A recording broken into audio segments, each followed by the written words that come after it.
লোকে সেবা মেলা ও লাভ উদ্দেশ্য অনুষ্ঠানের আজকের সভাপতি আমাদের বিশ্বনাথের ইউএনএ জনাব বিশ্ববিদ্যালয় অপ্রধান অতিথি জনাব মুর্শিদ মাননীয় উপদেষ্টা সমাজ কল্যাণ মন্ত্রণালয় ও আমার সামনের উপস্থিত আমার বিশ্বনাথের বিভিন্ন গ্রাম থেকে আসা সবাইকে আমার জুলাই যোদ্ধা বিশ্বনাথ জুলাই যোদ্ধাদের পক্ষ থেকে আমি ধন্যবাদ জানাই। আসলে আজকের এই অনুষ্ঠানটি মূলত জুলাইদেরকে নিয়ে নয়, আপনাদেরকে নিয়ে।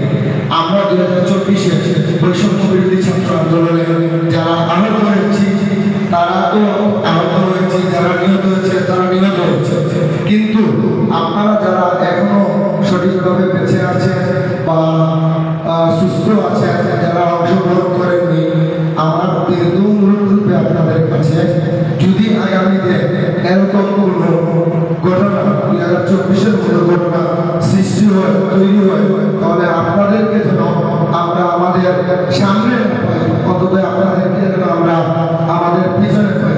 যদি আমাদের কোনো কিছু হয়, আমাদের যদি পুলিশ অথবা যে কোনো কারো কাছে যদি তাদের সামনে আমাদের বুক পেতে দিতে হয়, আমরা বুক পেতে দিতে রাজি। ইনশাআল্লাহ আপনারা আমাদের পিছনে থাকবেন এই আশা ব্যক্ত করি।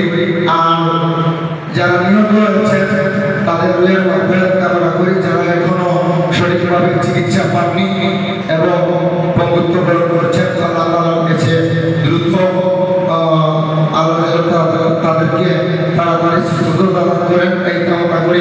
পাশাপাশি আমাদের একটা দাবি রয়েছে জুলাই যোদ্ধা, আমরা হয়তো গেজেটভুক্ত হয়েছি, হয়তো আমাদের জুলাই যোদ্ধা কার্ড রয়েছে, কিন্তু আমরা যে জুলাই সনদ এটা এখন পর্যন্ত আমরা পাইনি। আমরা বিভিন্ন গ্রুপ আছে, বিভিন্ন সংসদ আছে, বিভিন্নভাবে বিভিন্ন ইনভাইট আসতেছে যে আমরা এই জুলাই সনদের জন্য আমরা যদি আবারও রাজপথে নামা লাগে, আবারও আমাদের শরীরে রক্ত ঝরানো লাগে, তাহলে আমরা সেটা করবো ইনশাআল্লাহ।